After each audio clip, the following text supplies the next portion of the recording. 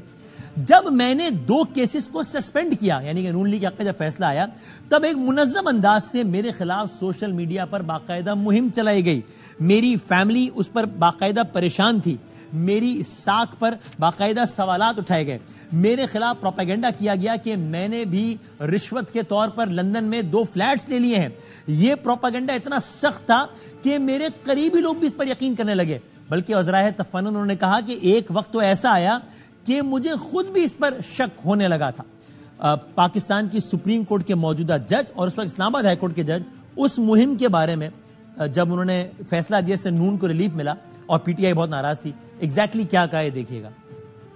My family was literally in tears. They propagated that I got 2 flats in bribe. That even those who were very close to me started believing that probably I might have got those 2 flats. I also started doubting myself. I said maybe. You see, because it was so strong. یہ وہ time تھا جب P T I بہت ناراض تھی. P T I کے ایک رہنما نے فرعون کا لفظ استعمال کر دیا تھا ان کے لیے, اور بہت کچھ اور بھی کہا جاتا تھا. اب وقت بدل گیا, حالات بدل گئے, جذبات بدل گئے. حال ہی میں اطہر من اللہ صاحب کی جو کچھ ججمنٹس ہیں یا رائے ہیں یا ریمارکس ہیں, ان سے اب الٹا معاملہ ہو گیا ہے. اب نون لیگ بہت ناراض ہے اور اب پی ٹی آئی کی نظر میں وہ بہترین جج ہیں, بہت خوش ہیں. اس بات کو بھی انہوں نے بتایا اور کہتے ہیں کہ حال ہی میں میرے 2 بیٹوں کی ذاتی معلومات ایک سرکاری ادارے سے لے کر پبلک کر دی گئی. حال ہی میں میری بیوی, جس کا سیاست سے کوئی تعلق نہیں ہے, اس پر ایک ڈاکیومنٹری بنا دی گئی. اس وقت جو لوگ میرے خلاف پروپیگنڈا کر رہے تھے, آج وہ دوسری طرف آ گئے.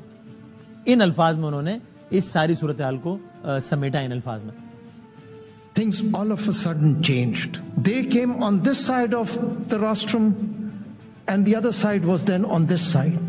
Today there is a different propaganda from those who benefited from Islamabad High Court when no other High Court was giving relief.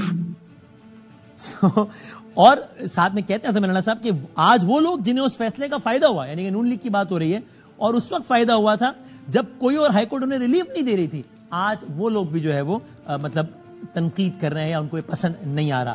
انہوں نے کچھ ماضی کی بھی باتیں کی, وہ کوئکلی, آپ یہ تو ماضی قریب کی باتیں تھیں, ماضی بعید کی بھی باتیں کی, بڑی انٹرسٹنگ ہے.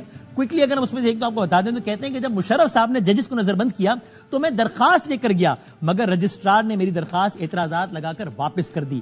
7 دنوں تک پاکستان کا چیف جسٹس اسی ججز کالونی میں نظر بند رہا جہاں باقی ججز اپنے گھر سے اسے دیکھ سکتے تھے, مگر اس پٹیشن کو منظور نہیں کیا گیا. اطہر من اللہ صاحب عدلیہ بحالی تحریک, افتخار چوئیسہ والی تحریک کا بہت اہم کردار تھے, لیکن وہ بھی آج یہ مانتے ہیں کہ بحالی کے بعد افتخار چوئیسہ صاحب کا رویہ کوئی زیادہ قابل تعریف نہیں تھا.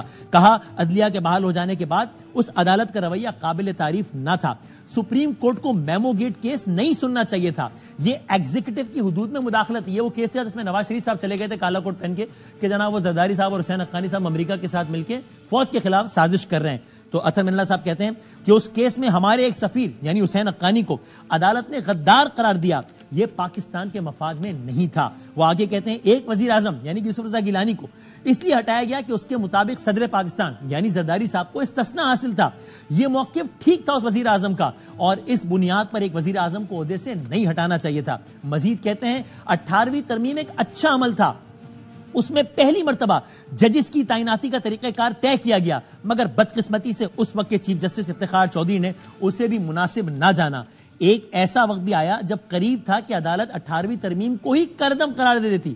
پارلیمنٹ کو مجبور کیا گیا کہ وہ ایک اور ترمیم لائے جس میں ججز کی تعیناتی کے طریقہ کار کو کچھ تبدیل کر دیا گیا. سو ویری انٹرسٹنگ, ایک سٹنگ جج سپریم کورٹ آف پاکستان کا حالیہ تاریخ میں بیہائنڈ دا کرٹنز کیا ہو رہا تھا اور وہ خود کیا فیل کر رہے تھے, یہ ہمیں بتا رہے تھے. اور آج کی بھی پاکستان کی جو خبریت ہے وہ عدالتوں کے گرد گھومتی ہے اور اس سے بھری پڑی ہے. اور ہم اسی سے اپنے پروگرام کا آغاز کرتے ہیں, اور پاکستان کے بہت ہی سینئر لائر جن کو ہم سب نے حال ہی میں سپریم کورٹ آف پاکستان کے سامنے ہی آرگیو کرتے ہوئے بھی دیکھا ہے, جناب سلمان اکرم رائع صاحب کسی تعارف کے محتاج نہیں ہے, سیاسی اور عدالتی دونوں حوالے سے آج کل بہت زیادہ زیر بحث رہتے ہیں.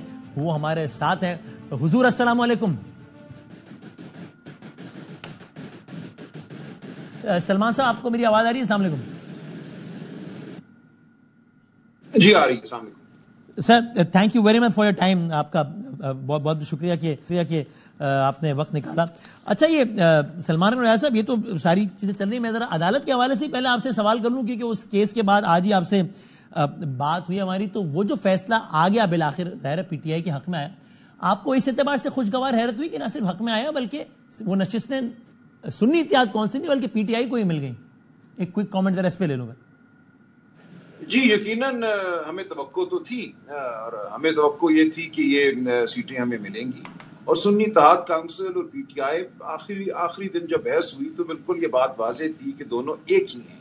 سنی اتحاد کونسل کا وجود اس لیے ہوا یا ان کا منظر پہ آنا اس لیے ہوا کہ پی ٹی آئی کو ہٹایا گیا، من سے لبلا چھینا گیا. پھر الیکشن کمیشن نے کہا کہ پی ٹی آئی تو جماعتی نہیں ہے، اس کے جو ارکان ہیں ان کو ہم آزاد حیثیت میں صرف مانیں گے، خواہ ان کے پاس ٹکٹ ہو، انہوں نے نامینیشن پیپر پہ اپنا نام درج کیا ہو بطور پی ٹی آئی کینڈیڈیٹ. تو سپریم کورٹ نے اتنا کیا کہ سنی اتحاد کونسل کا جو لبادہ تھا اس کو چیر حقیقت تک گئے، اور انہوں نے کہا کہ حقیقت یہی ہے کہ یہ پی ٹی آئی ہے، یہ ووٹ پی ٹی آئی کے تھے، جو لوگ منتخب ہوئے وہ پی ٹی آئی کے ووٹوں سے منتخب ہوئے اور وہ پی ٹی آئی ہی ہیں.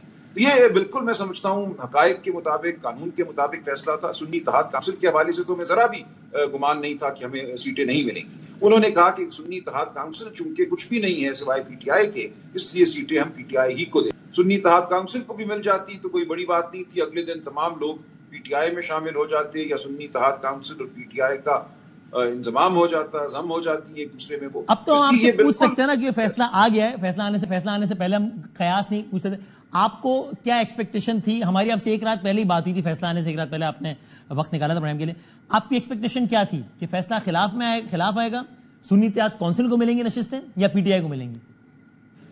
دیکھیں یہ تو مجھے یقین تھا کہ ہمارے حق میں آئے گا فیصلہ، کیونکہ جو دلائل پیش کیے گئے تھے اور جو ہماری مخالفت میں بات ہوئی تھی اس میں مجھے کوئی وزن نظر نہیں آیا تھا. تو مجھے یقین تھا کہ سیٹیں ہمیں مل جائیں گی، اور اس دن یہی بحث ہو رہی تھی کہ سیٹیں سنی اتحاد کونسل کو دیں یا براہ راست پی ٹی آئی کو دے دیں. دونوں باتیں آخری دن پوچھا مجھ سے عدالت میں جسٹس اطہر من اللہ صاحب نے. میں نے کہا بالکل آپ پی ٹی آئی کو دیں گے تو ہمیں تو ظاہر ہے کوئی اعتراض نہیں، ہم ایک طرح سے فارملی جسے کہتے ہیں سنی اتحاد کونسل کی شکل میں آپ کے سامنے آئے ہیں، لیکن ہم پی ٹی آئی. میں نے بتایا ان کو کہ میرے کاغذات خود پی ٹی آئی ہیں، میرا ٹکٹ پی ٹی آئی کا چھپایا عدالت کے سامنے پیش نہیں کیا. تو ہم نے بالکل یہ بات کی تھی کہ ہم ہر طرح سے پی ٹی آئی تھے. میں تو خود بذات خود پٹیشن لے کے بھی گیا، لاہور ہائی کورٹ گیا، الیکشن کمیشن کے پاس گیا، کو انہوں نے نہیں مانا. تو یہ تمام معاملات سپریم کورٹ کے سامنے تھے، اور اس کے بعد یہ بالکل میری توقع یہی تھی کہ یہ سیٹیں سنی اتحاد کونسل یا اس سے آگے بڑھ کر پی ٹی آئی ہی کو ملیں گی، کیونکہ یہی آئین کا تقاضا. اچھا سر، وہ کچھ بیانات کی بہت بازگشت ہے، میں اس پہ بھی آپ سے کچھ پوچھنا چاہتا ہوں. میں اس سے پہلے مجھے اجازت دیں تو میں ساتھ ہی ہمیں جوائن کیا ہے وزیر اعظم پاکستان کے کوارڈینیٹر ہیں، آج خود کابینہ کے اجلاس میں موجود تھے، اور آج کے اجلاس کے بارے میں کل یہ بھی قیاس ہو رہا تھا کہ جناب وہ یہ جو ہے وہ پی ٹی آئی پہ بین کے حوالے سے کوئی پیش رفت، لیکن ایسا نہیں ہوا، ایجنڈے پہ ہی نہیں تھا وہ. تو میں ذرا پہلے ان سے پوچھوں کہ آج کیا رہا، اور پھر ذرا رانا احسن افضال صاحب. السلام علیکم سر. وعلیکم السلام sir. Thank you very much for time. Rana صاحب یہ آج جس طرح پریس کانفرنس ہوئی تھی اس سے تو لگ رہا تھا کہ اب بس اگلے کابینہ کے اجلاس میں ایجنڈے پر ہوگا اور تیزی سے پیش رفت ہوگی، ایسا ہوا نہیں آج. اس کی وجہ دیکھیں، پی ایم ایل این کی حد تک، گورنمنٹ کی حد تک گورنمنٹ سمجھتی ہے کہ ایسے شواہد موجود ہیں کہ ایک سٹرونگ کیس بنتا ہے کہ پی ٹی آئی کو بین کیا جائے، جس کے اندر فورن فنڈنگ ہے، سائفر کے معاملات ہیں، اور 9 مئی کے حوالے سے جو شواہد ہیں. تو یہ ساروں کو اگر آپ کلب کریں تو ایک بڑا سٹرونگ کیس بنتا ہے. لیکن اس چیز کا جو ہے وہ پہلے ہی ہم کہہ چکے ہیں کہ جب تک کولیشن پارٹنرز اس کے اوپر ایگری نہیں کرتے اور ہم ایک براڈر کنسنسس نہیں ڈیولپ کر لیتے تو ہم آگے نہیں بڑھ پائیں گے، کیونکہ اس کے اوپر ان کے کچھ کنسرنز تھے. تو اس وجہ سے جو ہے وہ آج کابینہ کا یہ جو کابینہ میں، اور جب آپ کولیشن پارٹنرز کی بات کر رہے ہیں تو مینلی پیپلز پارٹی کی بات ہو رہی ہے یہاں پہ؟ جی بالکل. سو کیا لگتا ہے کب تک پیپلز پارٹی کے ساتھ ایک سیم پیج پر آ جائیں گے آپ لوگ؟ اس دیکھیں یہ تو اب جب وہاں سے ایگریمنٹ ہوگی، کیونکہ کولیشن کے ساتھ ہی ہم نے چلنا ہے، ان کی سپورٹ کے ساتھ ہی سارے معاملات آگے چلیں گے، تو یہ ایک جوائنٹ فیصلہ ہے، یہ صرف گورنمنٹ کا یا پی ایم ایل این کا فیصلہ نہیں ہے. تو رانا صاحب پھر بہتر نہ ہوتا کہ پیپلز پارٹی سے یا سارے کولیشن پارٹنر سے مشاورت کا عمل مکمل کرنے کے بعد پریس کانفرنس کی جاتی ہے؟ ایسی کیا جلدی تھی؟ بالکل یہ بہتر ہوتا. بہرحال ہمارا ایک پوائنٹ آف ویو تھا جو پہلے آ گیا، لیکن یہ بہتر ہوتا کہ اگر پہلے مشاورت ہو جاتی اور پھر اناؤنس کیا جاتا.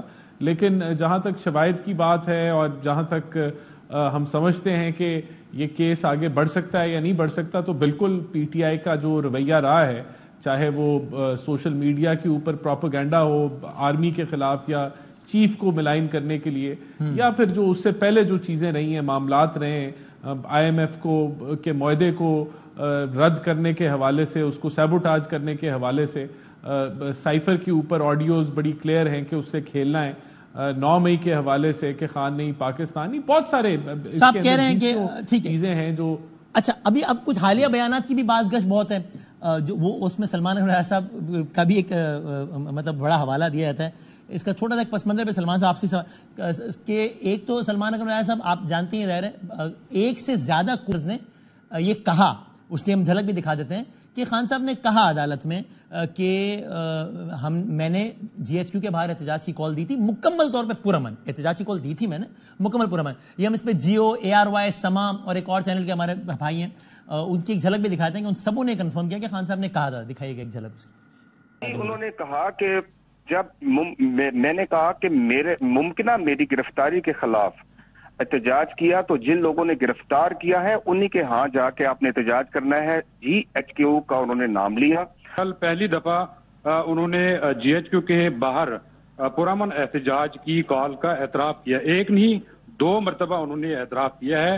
عمران اصغر صاحب آپ بھی اپنے الفاظ میں مجھے بتا دیں کہ عمران خان نے جی ایچ کیو کے باہر پرامن احتجاج کے حوالے سے کیا الفاظ اور کیا جملے استعمال کیے؟ عمران خان نے کل 3 دفعہ یہ اعتراف کیا، یہ ساتھی جتنے بیٹھے ہیں وہ اس چیز کو انڈورس کریں گے.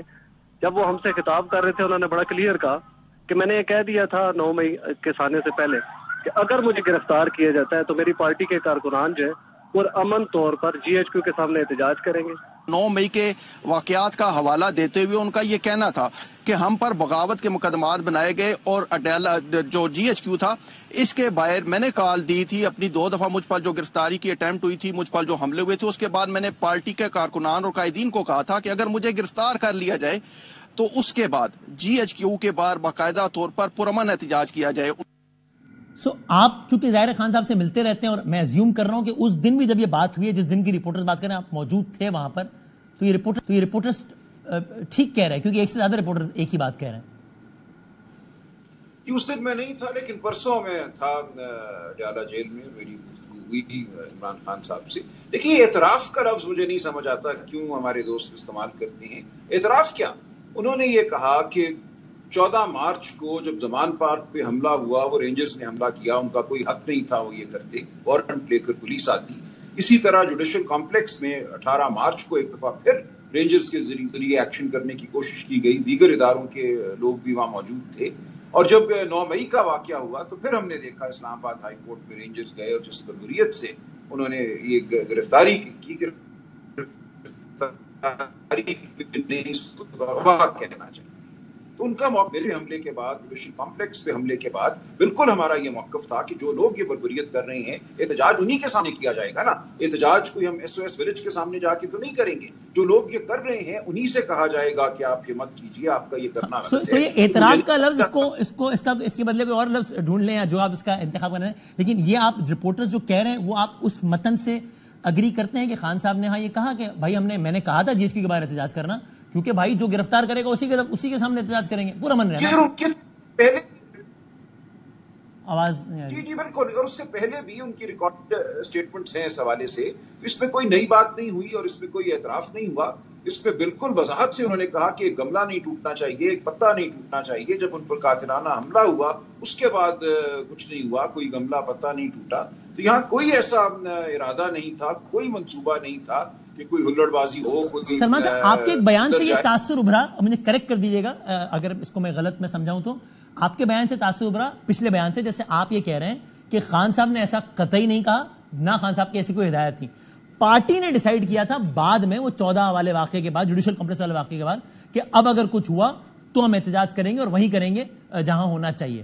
تو دیکھیے پارٹی کی مشاورت میں ظاہر ہے عمران خان صاحب بھی شامل ہوں گے. زمان پارک کے واقعے اور جوڈیشل کمپلیکس کے واقعے کے بعد میں نے یہی کہا کہ پارٹی میں اس حوالے سے گفتگو ہوئی, مشاورت ہوئی, اور یہ اندیا دیا گیا کہ اگر ایسا دوبارہ ہوتا ہے تو احتجاج وہیں ہوگا جہاں ہونا چاہیے. یہ میں نے بات کہی. اچھا, اور یہ اس بارے کوئی مجھے تعامل نہیں ہے, کوئی اس میں اعتراف کا عنصر نہیں ہے. لیکن اب اس میں بڑا انٹرسٹنگ ہے سلمان صاحب, یہ سنیے گا, ہم نے کل ہی بات کی اسد قیصر صاحب سے, فواد چودھری صاحب سے, اور یہ دونوں ظاہر پولیٹیکلی بڑے ایکٹیو ہیں, خان صاحب سے بہت کلوز ہیں, اور وہ کیا کہتے ہیں اس آپ کے بیان سے متعلق, آپ یہ ذرا سنائیں.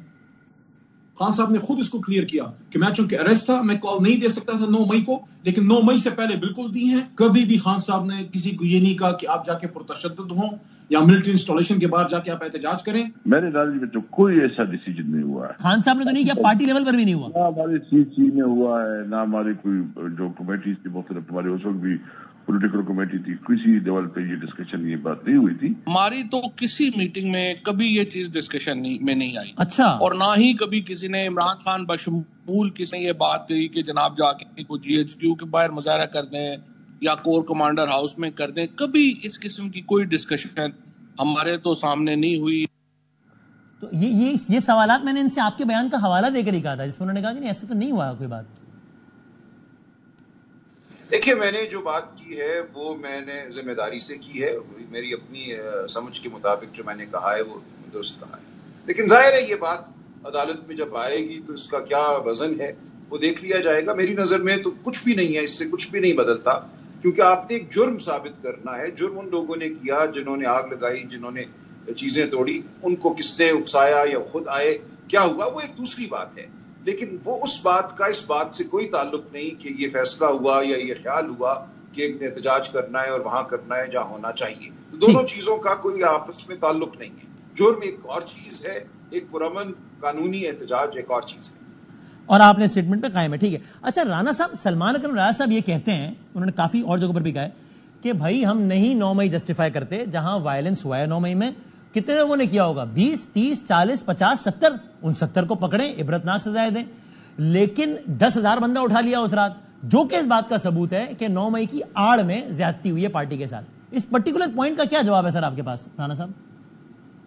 وہ کہتے ہیں بھائی 10,000 بندے نے تو آگ نہیں لگائی نا, اتنا ہے نا, 60-70 نے لگائی ہوگی نا, دو ان کو سزا دو. بالکل نہیں, دیکھیں 10,000 تو نہیں جو ہے پکڑا گیا, یہ تو ایک بڑا انفلیٹڈ فگر ہے, لیکن ہزاروں میں لوگوں نے جو ہے وہ وائلیٹ کیا, پتھر مارے, جو جنا ہاؤس ہے اس کی حدود کراس کی. تو ہر ایک کا کرائم ایک جیسا نہیں ہے, اس کے اندر ویریشن ہوگی کہ کس نے کیا کیا, لیکن اس کے جو پلانر تھے, جو اس کے بیٹرز تھے, اور پھر جو ایگزیکیوشن جنہوں نے کی, تو ہر ایک کا علیحدہ علیحدہ رول اس میں آتا ہے.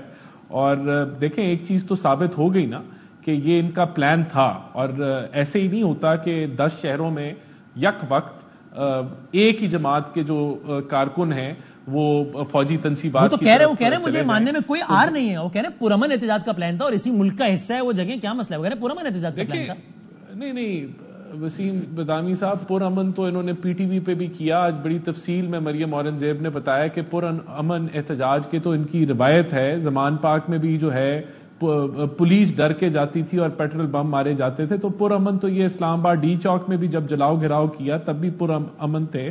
تو بات تو یہ ہے نا, یہ پلاننگ کے تحت یہ کیا گیا. دیکھیں اب اس میں ہے کہ جو اصل سوال بنتا ہے نا, وہ یہ بنتا ہے کہ 1.25 سال بعد آپ کا جوڈیشل سسٹم کا جو فیلئر ہے, وہ ایک بھی بندے کو آئیڈینٹیفائی نہیں کر سکا, ایک بھی بندے کو سزا نہیں دے سکے کہ 9 مئی کے اندر پاک افواج کے اوپر حملہ آور ہوا ایک جتھا, اور آج 1.25 سال بعد کوئی ایک بندہ بھی نہیں ذمہ دار تھا.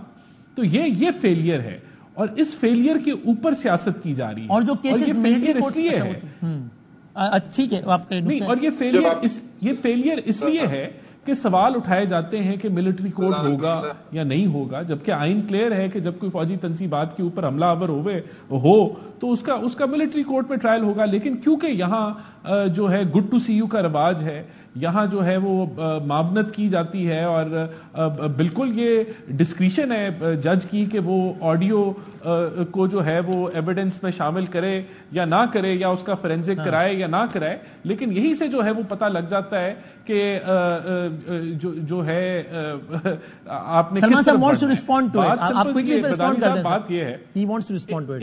ایک پوائنٹ میں صرف ریز کرنا چاہتا ہوں. بات یہ ہے کہ یہاں ایک ویڈیو اگر بنے کہ ایک بندہ گولی چلاتا ہے اور کسی کو گولی مار دیتا ہے اور جج کہے کہ یہ میں تب تک ویڈیو کو ایویڈنس نہیں مانوں گا جب تک مجھے پتہ نہ چلے کہ یہ ویڈیو کہاں سے آئی ہے اور کیسے آئی ہے، اور اس کو رد کر دے اور وہ اس بیسس پہ گولی مارنے والوں کو چھوڑ دے، تو یہ ایسے ہی ہے نا کہ سائفر کی آڈیو سب نے سنی کہ سائفر کے ساتھ کھیلنا ہے اور اس کا آپ فورینزک نہیں کرا سکے.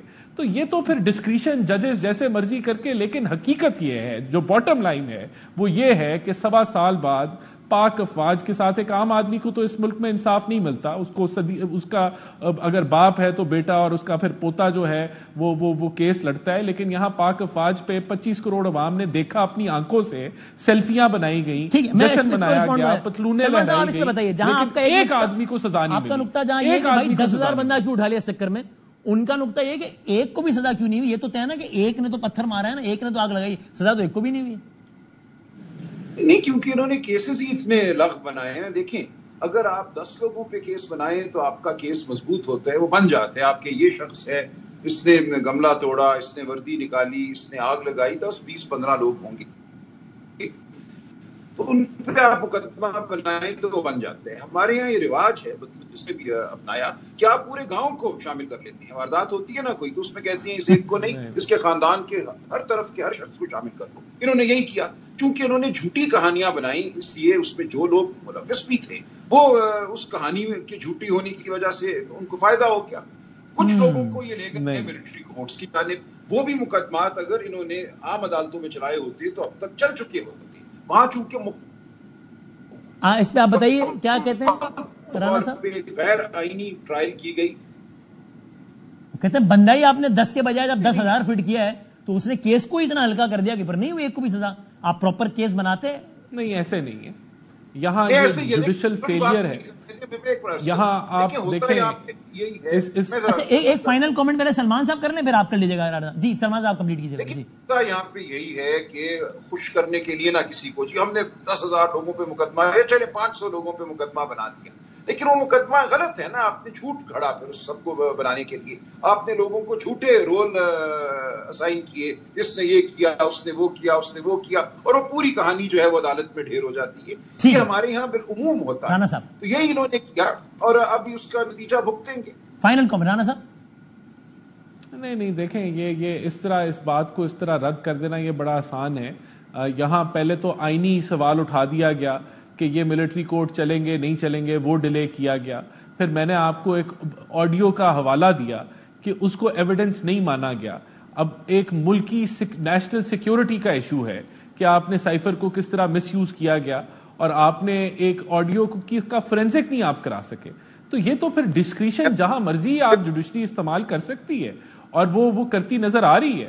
اور اس کے اندر یہ جو ٹیکنیکلٹیز ہیں اس کو استعمال کر کے ججز جو مرضی کر دیں. اب میرا تو بڑا سادی بات ہے نا کہ یہاں پروسیکیوشن نے تو ایویڈنس بھی ہے، ویڈیوز بھی ہیں، سیلفیاں بھی ہیں، واٹس ایپ پہ بھی ہیں، جشن بھی ہیں، پتہ نہیں کتنے شواہد ہیں آپ کے. وہ کیا کہتے ہیں جو آپ کہتے ہیں کہ اگر چاہتے تو انف ایویڈنس تھا کہ کیس کو آگے بڑھا دیا جاتا ہے. تھینک یو ویری مچ، بہت شکریہ دونوں مہمانوں کا. ہم ایک بریک کے بعد اور موضوع کے ساتھ حاضر ہوتے ہیں.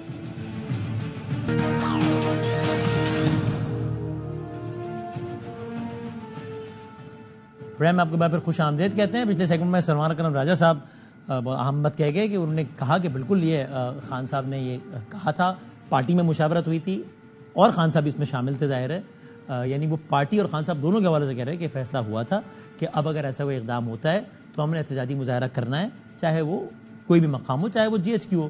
ہاں ہم نے پرامن رہنا ہے، وہ یہ کہتے ہیں. اور ویری انٹرسٹنگلی رانا صاحب یہ کہتے ہیں، وزیر اعظم صاحب کے کوارڈینیٹر، کہ بہتر ہوتا، وہ خود کہہ رہے ہیں یہ بہتر ہوتا کہ جناب عطا تارڑ صاحب کی پریس کانفرنس کچھ وقت بات کر لی جاتی، اس وقت نہ کی جاتی پیپلز پارٹی اور سب سے مشاورت کر لی جاتی ہے اور اس کے بعد یہ پریس کانفرنس ہوتی ہے تو زیادہ اچھا ہوتا ہے۔ اسی اسنا ہم نے دیکھا کہ آج لاہور میں پی ٹی آئی کے بھوک ہڑتالی کیمپ کے قریب ایک بڑا عجیب و غریب واقعہ بھی ہوا۔ طاہر انجم صاحب ہیں، نون لیگ کے سپورٹر ہیں، نون لیگ کے کلچرل ونگ کے صدر ہیں، وہ اپنی گاڑی میں بیٹھے نظر آئے اور ایک خاتون ان پہ تشدد کرتی نظر آئیں۔ عجیب ہے اور کسی بھی اعتبار سے خوشگوار ویژول نہیں ہے، اور ویڈیو میں خاتونیں کہتی نظر آ رہی ہیں کہ یہ عمران خان کے خلاف ویڈیوز بناتا ہے۔ خاتون کا نام بظاہر انینا لگتا ہے کیونکہ لوگ انہیں اس نام سے مخاطب کر رہے ہیں۔ اب بڑا عجیب ہے، social media per P T I کے کچھ رہنما یہ کہتے ہیں کہ صاحب یہ تو خاتون نون لیگ کی حمایت یافتہ ہیں، اور یہ تو فکسڈ میچ تھا پی ٹی آئی کو بدنام کرنے کے لیے۔ اور عظمہ بخاری صاحب اور نون لیگ کے لوگ کہتے ہیں کہ دیکھیے پی ٹی آئی کا یہی فاسسٹ رویہ ہے جو کہ سڑکوں پہ اس طرح نظر آتا ہے، کبھی کسی کو گھیر کے باتیں کستے ہیں، کبھی یہ ہوتا ہے، اور جب اگر کارروائی ہوگی تو پھر جو ہے وہ ایک کارڈ کھیلنا شروع ہو جائیں گے اپنی مظلومیت کا۔ ہمارے ساتھ طاہر انجم صاحب ان سیلف موجود ہیں تاکہ ہم ان سے ان کا موقف پوچھیں۔ کوشش کی انیلا صاحبہ سے ہی رابطہ کرنے کے ہمارا رابطہ نہیں ہو پایا۔ طاہر صاحب السلام علیکم۔ جی وعلیکم السلام sir, thank you for your time. ظاہر ہے بڑا افسوسناک یہ واقعہ ہوا ہے۔ ایک تو سر بتائیے گا کہ یہ پنجاب اسمبلی کے باہر ہوا ہے واقعہ، رائٹ؟ آپ یعنی وہاں سے اتفاق سے گزر رہے تھے یا کیا معاملہ؟ آپ وہاں پہ خیریت سے تھے؟ میں بچوں کے ساتھ، ایک ریسٹورینٹ ہے پنجاب اسمبلی جس روڈ پہ ہے، ہاں ہاں، میں اپنے بچوں کے ساتھ جا رہا تھا اس ریسٹورینٹ پہ۔ مجھے نہیں پتا تھا کہ آگے یہ کچھ پی ٹی آئی کے 10-12 لوگ جو بیٹھ کے انقلاب لا رہے ہیں بیٹھ کے یہاں پہ۔ تو آپ کی گاڑی وہاں رکی تھی یا گاڑی کو روکا گیا؟ نہیں، واقعہ ہوا کیسے؟ آپ تو وہاں سے گزر رہے ہوں گے نا؟ میں گزر رہا تھا، ابھی پولیس تھی وہاں پہ۔ ہمارا یہ جو پنجاب کا اور یہ ہمیں پاکستان کا کلچر ہے کہ روڈ پہ کوئی ایسا کوئی ناخوشگوار واقعہ ہو جائے یا کچھ لوگ اکٹھے ہوں تو ہم عادتاً ہم گاڑی سے دیکھتے ہیں اس طرف کہ یہاں کیا ہو رہا ہے۔ تو میں نے وہ رش دیکھ کے میں نے بھی گاڑی سلو کی اور میں نے وہ دیکھ رہا تھا کہ اس طرف کیا ہو رہا ہے۔ تو آگے پولیس کافی تھی، میری گاڑی بالکل جب رکی ہے تو وہ 2 خواتین جو ہیں وہ لکھتی ہیں میری طرف اور مجھے مارنا شروع کر دیا۔ اس کے بعد 2 بندے آئے، انہوں نے میری ساتھ سکرین وغیرہ توڑی ہیں اور گالیاں دینی شروع کر۔ آپ جانتے ہیں ان خاتون کو ذاتی طور پہ؟ نہیں، میں نے نہیں دیکھا انہیں۔ یہ میں نے ابھی سرچ کیا ہے، ان کی جو اپنا آئی ڈی ہے فیس بک، یہ بنی گالا اور یہ جو ہے زمان پارک میں کافی ان کے 1-2 ہزار پکچریں اور ویڈیو ہیں وہاں کی احتجاج۔ اچھا، اور اس پہ کیا کہیے گا؟ یہ پی ٹی آئی کے لوگ یہ کہتے ہیں کہ جناب وہ کچھ ان کی اور ویڈیوز شیئر کر رہے ہیں اور کہتے ہیں کہ جناب دیکھیے تو نون لیگ کے لوگوں کے ساتھ کھڑی ہیں، یہ نون لیگ کی حمایت یافتہ خاتون نے ہمیں بدنام کرنے کے لیے واقعہ کیا ہے۔ نہیں، مجھے تو اس چیز کا نہیں پتا ہے کہ کون کیا کہہ رہا ہے۔ مجھے جو میرے ساتھ واقعہ ہے میں اس کی بات آپ سے کر رہا ہوں، اور یہ کنفرم ہے کہ یہ پی ٹی آئی کی، اور وہیں اس رش میں سے نکل کے جہاں پہ یہ اپوزیشن لیڈر وغیرہ کھڑے ہوئے تھے وہیں سے نکل کے آئی ہے یہ خاتون بھوک ہڑتالی کیمپ سے آئی ہیں آپ کی طرف؟ جی وہیں سے آئی ہیں، میں ادھر ہی دیکھ رہا تھا، وہیں سے آئی ہیں۔ اور اس واقعے کی جتنی ویڈیوز سب نے دیکھ لی وہ تو دیکھ لی، اس کے بعد پھر آپ کا ان سے کوئی مکالمہ، کوئی بات یا ایسا کچھ ہوا کیا؟ میں نے کچھ بھی نہیں کیا، اصل میں ہماری ٹریننگ ایسی نہیں ہے، ہماری ایسی ڈرل نہیں ہے کہ مطلب وہ بولو پہلوان تھوڑی تھی کہ میں اسے دھکا نہیں دے سکتا تھا، بالوں سے نہیں پکڑ سکتا تھا یا تھپڑ رسید نہیں کر سکتا تھا۔ بس میں نے خاتون ہونے کے ناطے، کیونکہ میں کلچرل ونگ کا پریزیڈنٹ بھی ہوں پنجاب کا مسلم لیگ کا، تو میرے قائد کی یہ جو ہمیں ٹریننگ ہے کہ ہم نے خاتون کو خاص طور پہ، وہ جو لڑکی تھی میں نے اسے مطلب اس کے منہ بھی نیچے کر لیا، اس نے مجھے اوپر سے مار رہی تھی اور میں نے اس کی طرف کوئی مزاحمت نہیں کی، ہاتھ نہیں اٹھایا، بال نہیں پکڑے، نہ کوئی گالی دی۔ جی بالکل، یہ ویڈیو میں دیکھا جا سکتا ہے۔ اور آپ اپنی فیملی کے ساتھ ہیں، بچے بھی آپ کے ساتھ ہیں؟ جی میرے بچے پیچھے بیٹھے ہوئے تھے۔ قانونی چارہ جوئی کا حق تو محفوظ رکھتے ہیں نا آپ، وہ تو آپ کیجیے۔ جی بالکل بالکل بالکل، پارٹی میرے ساتھ کھڑی ہوئی ہے اور وہ شدید غصے کی لہر ہے ان میں، اور میرے ساتھ سبھی میری لیڈرشپ کا رابطہ ہے، اور وہ مطلب میں تو ایف آئی آر وغیرہ کٹوائی آپ نے کوئی؟ میں ابھی جا رہا ہوں، ڈی آئی جی صاحب نے مجھے بلایا اور میں جا رہا ہوں، اور میرے دل میں صرف اسی چیز کا آ رہا ہے کہ خاتون جو ہے اس کو تھانوں میں کچہریوں میں نہیں دھکیلا جانا چاہیے، لیکن ان کا کلچر، یہ جو ان بانی پی ٹی آئی کا خاص طور پہ جو اس نے رواج ڈال دیا ہماری قوم میں، ہمارے بچوں میں جو وائرس منتقل کر دیا ہے، اس کا ہم کیا کر سکتے ہیں؟ واقعہ تو بہت ہی افسوسناک ہے، اس کی کوئی جسٹیفیکیشن ہو ہی نہیں سکتی، اس کی صرف مذمت ہی ہونی چاہیے، کوئی کسی کے ساتھ کوئی انہیں صرف جی میں سن رہا ہوں، میں کہہ رہا ہوں کہ انہیں صرف تکلیف، انہیں مجھے اس سے پہلے بھی مجھ پہ قاتلانہ حملہ ہو چکا ہے، مجھ پہ فائرنگ ہو چکی ہے، اور انگلینڈ، کینیڈا، امریکہ سے مجھے تھریٹس کال آتی رہی ہیں، اس کے بعد میرے پہ قاتلانہ حملہ ہوا ہے، آج سے کچھ 6 ماہ پہلے میری گاڑی پہ فائرنگ ہوئی تھی، کیونکہ 9 مئی کے واقعے کے بعد میں نے یہ پہلے میں 1-2 ویڈیو بناتا تھا، پھر میں روزانہ کی بنیاد پہ ایک ویڈیو بناتا ہوں جب سے اس نے ہماری تنصیبات پہ، ہماری افواج پاکستان پہ اٹیک کیا، اس وقت سے اسے بالکل ہم نے نفرت کے خانے میں رکھ لیا، اور میں روزانہ ویڈیو بناتا ہوں جو پی ٹی آئی کے لوگوں کو جو برداشت نہیں ہوتا. اور اس واقعے کے بعد آپ کی سی ایم پنجاب سے عظمہ بخاری صاحبہ سے بات ہوئی ہے؟ میری پوری لیڈرشپ سے بات ہوئی ہے، اور میرے پورے لیڈرشپ، مریم نواز شریف صاحبہ سمیت. جی سب سے. کیا کہتی ہیں مریم بی بی؟ وہ کہتے ہیں کہ آپ قانونی جو ہے وہ چارہ جوئی کا جو حق رکھتے ہیں آپ استعمال کریں، اور ایسے عناصر کو جو خاص طور پہ ملک کا ماحول خراب کر رہے ہیں، دہشت گردی. اور آپ نے فیصلہ کیا ہے قانونی کارروائی کرنے کا؟ میں جا رہا ہوں، میں انشاءاللہ بفضل خدا جو مجھے سمجھ آئے گا میں ضرور کروں گا. کرنی چاہیے میرے خیال سے. تو تھینک یو ویری مچ سر، بہت شکریہ بہت شکریہ.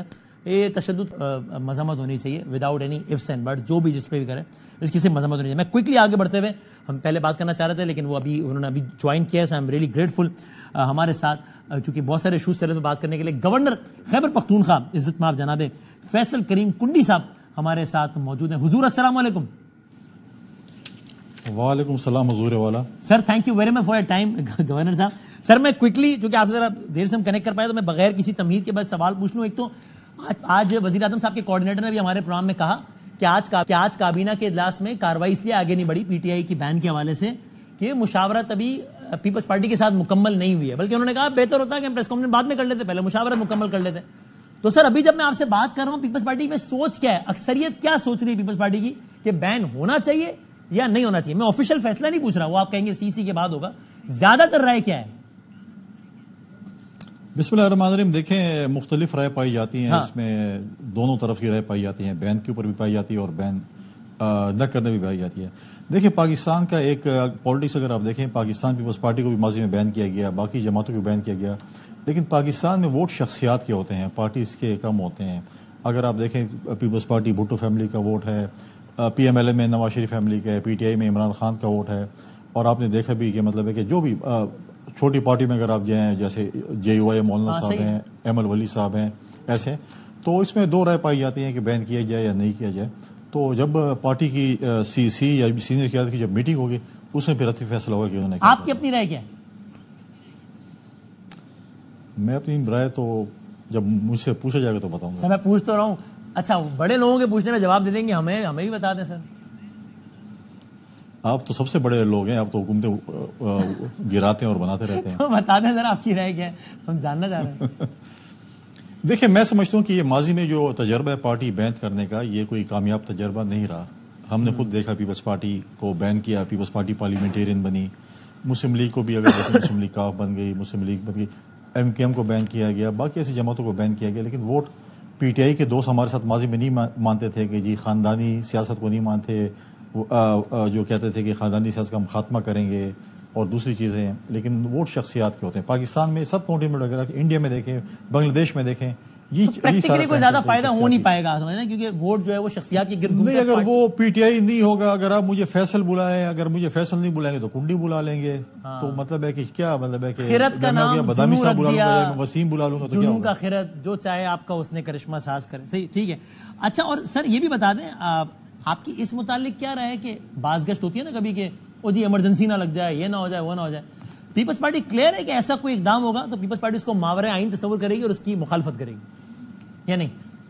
دیکھیں مجھے کئی دفعہ دوستوں نے ہمیشہ پشاور میں پوچھا ہے کہ جی گورنر راج اور شاید ایمرجنسی لگ جائے، تو میں نے کہا آپ کیوں جو ہے وہ سیاسی یتیموں کو سیاسی شہید بنانا چاہتے ہیں؟ تو میری تو ذاتی خیال یہی ہوگا کہ سیاسی یتیموں کو سیاسی شہید نہ بنایا جائے، یعنی کہ ایمرجنسی نہ لگائی جائے.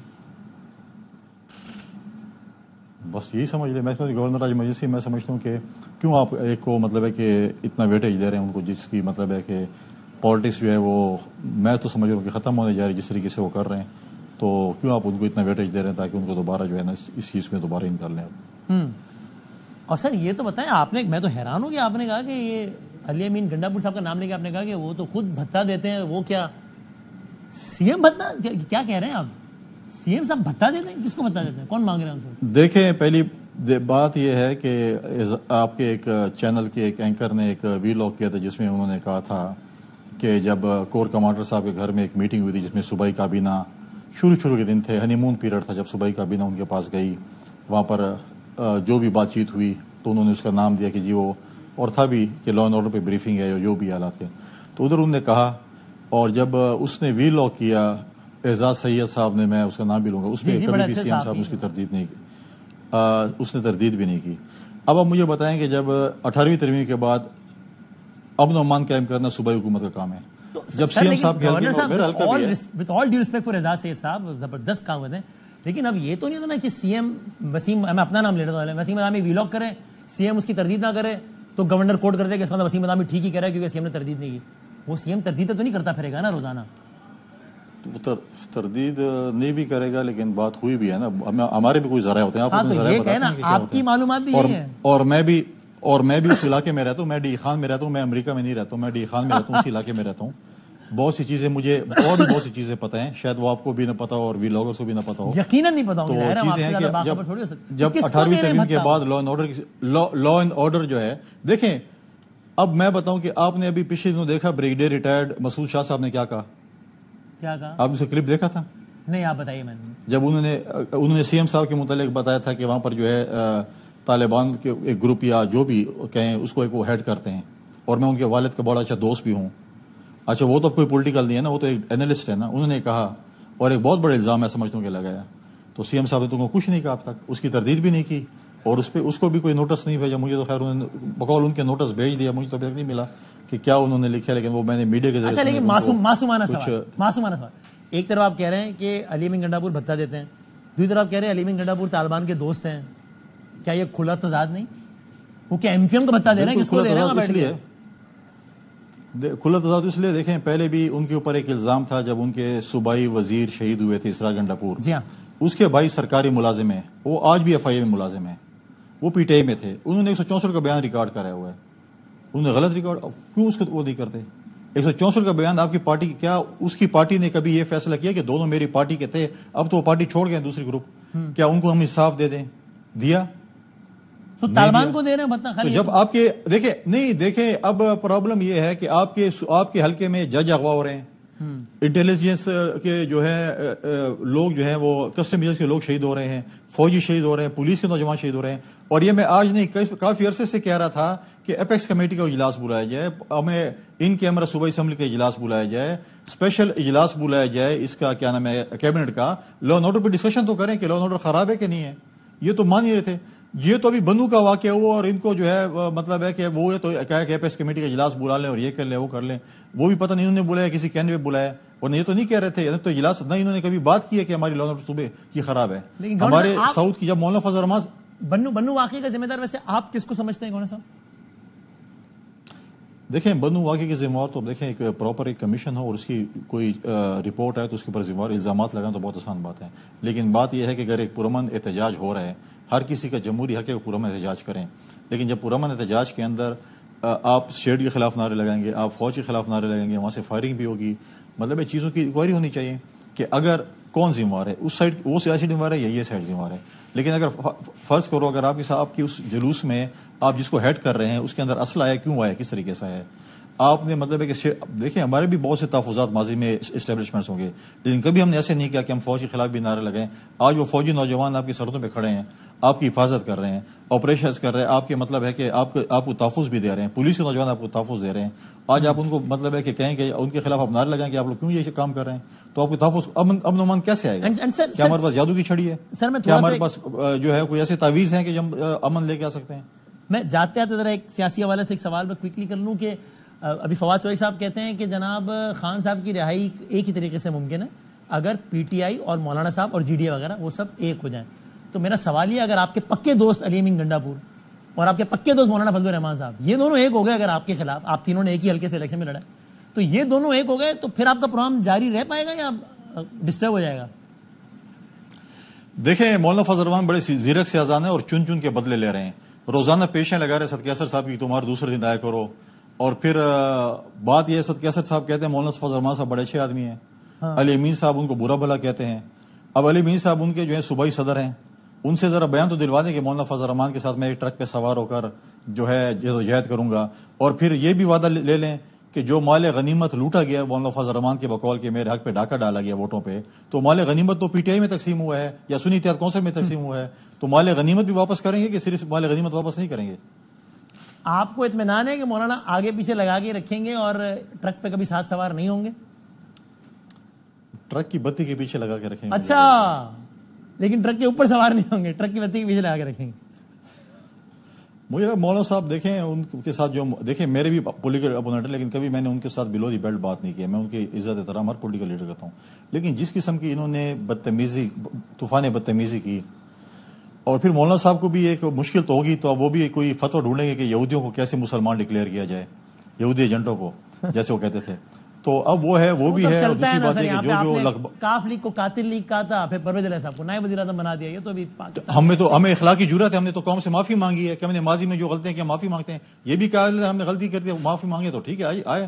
سیاست میں کوئی عرف خیر نہیں ہوتا, سیاست جمہوریت بہترین انتقام ہے. میں تو اس دن کے انتظار میں ہوں کہ میرے دونوں دوست مولانا فضل الرحمان صاحب اور علی امین صاحب جو ایک ہی ٹرک پہ سوار ہو کر آپ کو ویو کرتے ہوئے جا رہے ہوں, اور آپ وہاں پر کھڑے ہو کے انٹرویو ان کا لے رہے ہوں گے. اور اس وقت آپ کہاں ہوں گے؟ میں آپ کو دیکھ رہا ہوں گا, آپ کا گورنر ہاؤس میں بیٹھے ہوئے ہیں, واچ کر رہا ہوں کہیں اور جدھر بھی ہوں گے آپ کو میں پکڑ لوں گا. چلو ٹھیک ہے, تھینک یو ویری مچ سر, بہت شکریہ. گورنر فیصل کنی پنڈت ہمارے ساتھ, زندگی صحت رہی تو کل ملتے ہیں انشاءاللہ. اللہ حافظ.